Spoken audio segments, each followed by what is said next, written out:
Terima kasih masih setia bersama kami dalam program Sudut Pandang, mengupas berbagai hal dari sudut pandang berbeda, dan tetap sama ya. Kali ini masih ada narasumber langsung dari Komisioner Bidang Pengawasan Isi Kesiaran KPID Jawa Timur, ada Bu Amel dan juga Pak Malik di sini ya. Tadi kita sudah tanya-tanya sedikit tentang batasan-batasan dari media begitu ya. Nah, sebelum kita berlanjut seperti itu, nah saya pengen tanya dulu, apakah dari KPID ini juga ada seperti langkah-langkah edukasi atau literasi kepada masyarakat langsung? Ada Mbak, jelas. Karena memang tugas dari KPID itu tidak hanya sebagai pengawas ya. Jadi kita bertugas mengawasi lembaga penyiaran. Tetapi kita juga turun langsung ke masyarakat untuk memberikan edukasi Mbak, melalui gerakan literasi 1 juta pemirsa, yaitu yang di KPI Pusat kemudian diturunkan ke seluruh KPID di daerah masing-masing, seperti kita di KPID Jawa Timur. Kita Mbak Ayu sering berdiskusi, kemudian sharing dengan teman-teman mahasiswa, kemudian juga kita ke para pengajar, begitu para akademisi ya, dosen, kemudian juga kepada guru-guru dan bahkan kepada seluruh kelompok-kelompok dalam masyarakat. Itu yang kita berikan, bahwasanya ketika ada tayangan seperti ini itu harus peka begitu Mbak. Ketika ada sesuatu yang mungkin ini melanggar, yang disampaikan oleh Mas Malik tadi, itu melanggar P3SPS, Pedoman Perilaku Penyiaran dan Standar Program Siar. Kemudian apa sih yang dilarang? Kan begitu. Larangan dalam siaran itu apa sih Mbak? Itu ada Mbak ya, kita bilang kitab sucinya, bahwasanya lembaga penyiaran itu punya Undang-Undang Penyiaran 32 tahun 2002 dan juga turunannya itu P3SPS, Pedoman Perilaku Penyiaran dan Standar Program Siar. Jadi ada kewajiban-kewajiban lembaga penyiaran untuk salah satunya tadi Mbak ya, kalau di lembaga penyiaran ini bersiaran 24 jam, jadi wajib memutar lagu Indonesia Raya sebelum bersiaran. Iya.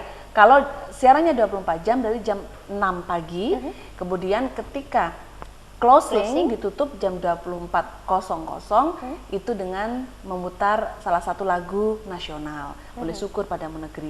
Itu yang bersiaran 24 jam. Itu salah satu kewajiban. Dan juga ILM tadi Mbak 10% itu kewajiban. Nah, di P3SPS juga ada standarisasi.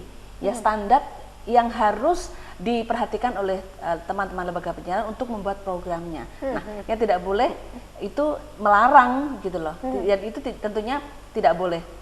Kalau ada yang tidak sesuai standar berarti kan melanggar gitu loh. Nah, larangannya adalah 5S racun siaran Mbak.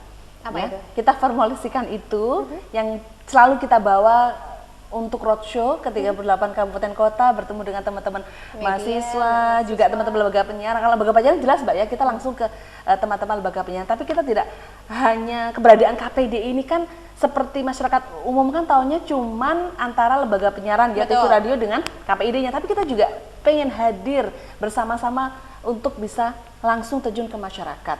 Tidak mungkin Mbak Ayu kita bisa mengawasi yang sampaikan Pak Malik sekitar hampir 400 lembaga penyiaran di Jawa Timur, kita cuma 7 komisioner, beberapa staf dan tim monitoring saja, tidak mungkin tanpa partisipasi dari masyarakat. Untuk kita melakukan literasi kepada masyarakat untuk mari kita cerdas bermedia.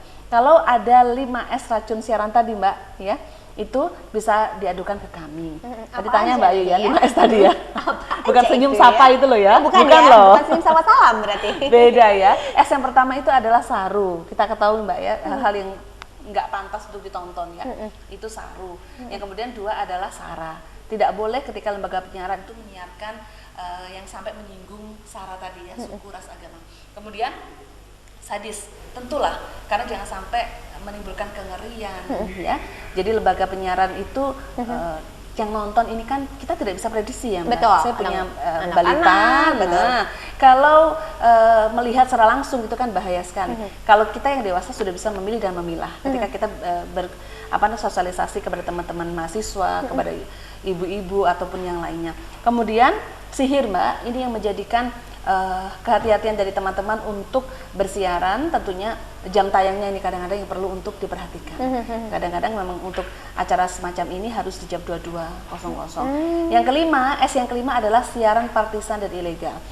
Kita ketahui ya Mbak Ayu, Jawa Timur akan punya gawe yang cukup besar, akan ada pilkada serentak di 19 kabupaten kota di Jawa Timur, dan ini kita berharap teman-teman lembaga penyiaran itu bisa objektif, tentunya untuk menyiarkan beritanya harus netral, tidak boleh berat sebelah atau kepentingan Pribadi, salah satu begitu ya? pribadi ya, karena memang frekuensi ini kalau televisi hanya dipinjamkan 10 tahun Mbak, ya bagi KSTV. Ya. Karena nanti kalau memang takarannya nggak bagus kita tidak bisa perpanjang ya. Oh, begitu ya? Nah, kalau 5 tahun untuk radio. Jadi itu 5S racun siaran Mbak Ayu yang kami harap tidak sampai dilakukan oleh lembaga penyiaran. Nah, kemudian kalaupun ada yang melanggar, tadi juga sudah disampaikan oleh Pak Malik ya, bahwasanya data-data teman-teman yang melanggar itu salah satunya adalah iklan. Iklan yang dewasa itu. Dewasa itu tadi ya. Nah, lalu bagaimana ketika memang pelanggaran itu tetap saja dilakukan? Ini kalau ada pengaduan ini gimana nih Pak Malik nih ya? Jadi kita memang berupaya untuk menumbuh kembangkan kesadaran masyarakat Mbak Ayu dalam rangka melakukan controlling terhadap lembaga penyiaran. Ya. Jikalau teman-teman pemirsa KSTV menemukan dugaan pelanggaran yang disebutkan Bu Amel tadi, 5S diantaranya, jadi memang tidak harus hafal pasal per pasal, kan Betul. susah juga. Iya. Ketika melihat atau mendengarkan kurang nyaman, oh kok kurang pas ini ya perkataannya atau pakaiannya, boleh kemudian menyampaikan kepada kami di nomor hotline 0858 0499 8850 maupun juga via email di pengaduansiaranjatim@gmail.com, semuanya huruf kecil. Sertakan data diri pribadi bagi yang melapor dan kami jaga nanti kerahasiaannya. Kami akan skip di situ, kemudian mohon disertai dengan deskripsi di dalamnya. Misalnya, saya menemukan dugaan pelanggaran di KSTV pada hari apa, jam berapa, tanggal berapa, acaranya apa, penyiarnya ini misalnya. Kemudian disampaikan, misalnya Mbak Ayu berkata-kata kurang pantas, misalnya begitu, pada detik sekian. Lebih detail tentu kami akan lebih mudah untuk mengidentifikasi. Kemudian laporan dari masyarakat ataupun temuan dari staf kami, temuan dari kami pribadi yang melakukan monitoring secara berkala ke daerah-daerah itu, kami rapatkan dalam sidang pleno komisioner di KPID Provinsi Jawa Timur. Jikalau ada unsur-unsur yang memenuhi baik formil materialnya terhadap dugaan pelanggaran P3SPS, kami melakukan pemanggilan dalam sidang klarifikasi kepada lembaga penyiaran yang dimaksud. Lembaga penyiaran pun punya hak jawab di situ. Silakan membawa dokumen dan bukti-bukti siarnya untuk disampaikan kepada kami sebagai bukti pembanding dalam sidang klarifikasi. Barulah setelah itu kita akan plenokan dan kita putuskan apakah memenuhi unsur pelanggaran, kemudian kalaupun memenuhi, kemudian sanksi apa yang harus kita berikan? Apakah teguran 1-2, kemudian ada pengurangan durasi dari program yang dimaksud sampai dengan penghentian, kemudian sampai yang lebih lanjut, yang lebih tingkatannya lebih tinggi lagi, yakni rekomendasi kepada kementerian, yakni Kominfo, untuk tidak diperpanjang izinnya atau dicabut izinnya bahkan. Sampai itu ya, sampai seperti itu ya. Iya. Dan berita baiknya, alhamdulillah kalau di Jawa Timur relatif semuanya masih dalam kategori teguran, belum masuk kepada sampai pencabutan dan seterusnya. Paling maksimal kemarin yang kita sudah identifikasi pengurangan durasi dari mata acara tersebut, Mbak Ayu. Seperti itu ya, baik. Nah, kalau seperti itu berarti kan ya untuk pemberitaan pun juga ada poin-poinnya ya. Nah, untuk kasus dari COVID-19 ini, poin-poin seperti apa yang harus diperhatikan oleh media nih, selain salah satunya tadi harus meneduhkan. Nah, seperti itu. Kode etik jurnalistik itu secara gamblang sudah menyebutkan. Yang pertama, yang utama adalah faktual ya. Yang berikutnya adalah keberimbangan. Cover website itu menjadi rujukan utama teman-teman insan pers, insan penyiaran dalam memproduksi karya jurnalistiknya. Itu menjadi penting. Dan yang ketiga adalah menjaga privasi, kehormatan dari narasumber maupun orang yang diberitakan, itu juga penting. Yang berikutnya juga adalah jangan lupa fungsi-fungsi kontrol terhadap kebijakan pemerintah memang harus digelorakan, tapi meneduhkan menjadi bagian dari problem solver juga harus diambil oleh teman-teman lembaga penyiaran. Tadi saya bilang harus berperan, tidak boleh baperan. Betul sekali. Nah, oke, meskipun dari KPID baik pusat maupun daerah ini kan tidak ada kewenangan ya untuk menegur postingan-postingan di media sosial gitu ya. Lalu bagaimana sih cara kita sebagai media massa ini menyikapi perkembangan media sosial yang sampai detik ini begitu luar biasanya, apalagi kadang-kadang kan kita televisi aja gitu kan, beritanya belum naik tentang hari ini mereka udah posting duluan. Nah, gitu, bagaimana menyikapinya kami sebagai media massa nih, kalau menurut dari KPID Jawa Timur Silakan Bu Amel dulu atau mungkin Pak Malik. Sampai hari ini kami di awal sudah menyebutkan secara gamblang. Media konvensional, media arus utama seperti radio dan televisi ini yang sudah berizin, punya legalitas, strukturnya jelas, yang bertanggung jawab pun jelas, masih menjadi rujukan utama masyarakat untuk mendapatkan informasi yang benar. Ketika kita mendapatkan share informasi, katakan ada gempa bumi berpotensi tsunami gitu kan, kita dapat share dari teman gitu kan, langsung kita cross check kepada lembaga penyiaran, nonton di KSTV bener enggak nih, nonton di media lain enggak nih, bener enggak, seperti itu.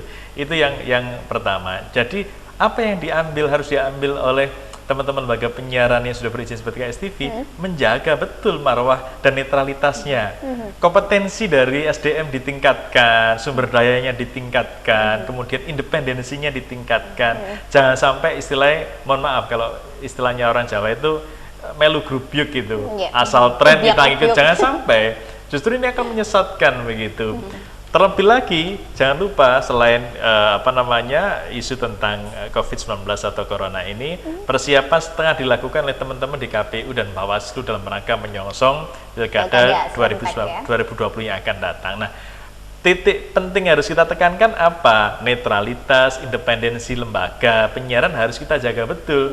Lembaga penyiaran itu tidak boleh berpihak. Berpihaknya hanya satu, kepada masyarakat.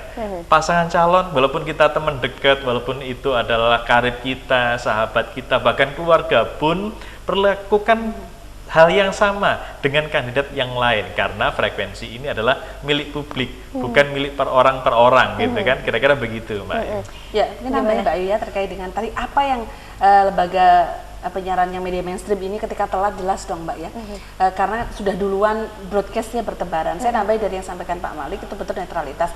Yang selanjutnya adalah Mbak, karena media itu punya kekuatan lebih, seperti televisi kan audiovisual.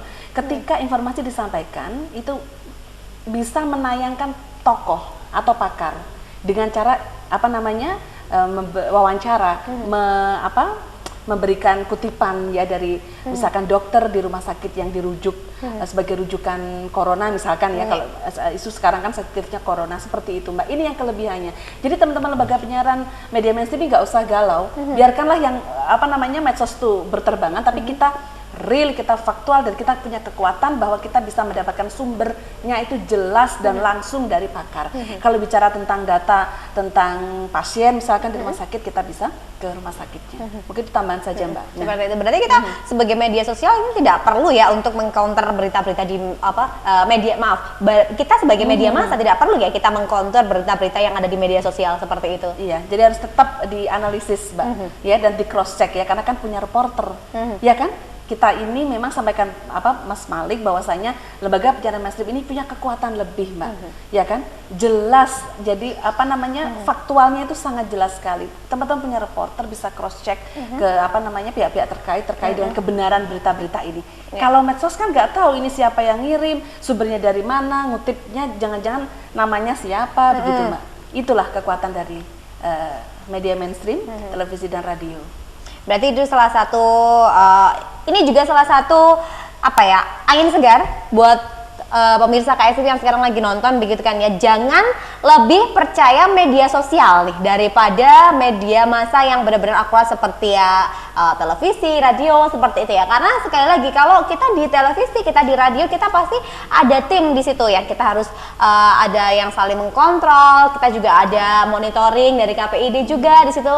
Kita juga ada pendampingan, ada literasi juga. Nah, jadi wajar sekali kalau misalkan kita nih telat update, karena kita harus melihat fakta-faktanya dulu, nggak langsung kita main posting gitu kan ya, seperti itu ya. Baik, nah kali ini meradangnya COVID-19 nih ya.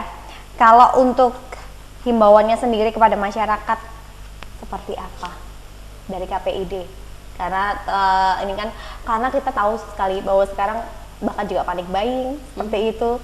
Terus benar-benar nggak boleh keluar rumah, jangan keluar rumah karena dari Pak Presiden juga nggak boleh keluar rumah nih, melakukan aktivitas semuanya di rumah. Sementara kan realnya kan kita sebagai pekerja, kalau kita sehat ya kita tetap harus bekerja kan, seperti itu kan. Ya sedikit bingung juga nih dengan seperti itu. Istilahnya tetap tenang Mbak, banyak berdoa, dan kepada teman-teman dan pemirsa KSTV saring dulu, pelajari ketika ada broadcast masuk di ponsel teman-teman, dan kemudian ketika ada pemberitaan itu ditanggapi. Kadang kita ini juga itu loh Mbak, Bos Malakama ya, kita bicara data, ini kan untuk kewaspadaan. Cuma Betul. kadang kan lebih ke paniknya. Iya, makin panik gitu Yang ya. jelas ya kita cuma bisa menghimbau teman-teman ini untuk seluruh masyarakat di Jawa Timur, khususnya Kediri ya, kita yang jelas yang sehat ini kita dijaga kesehatannya, kemudian cermati setiap apa yang teman-teman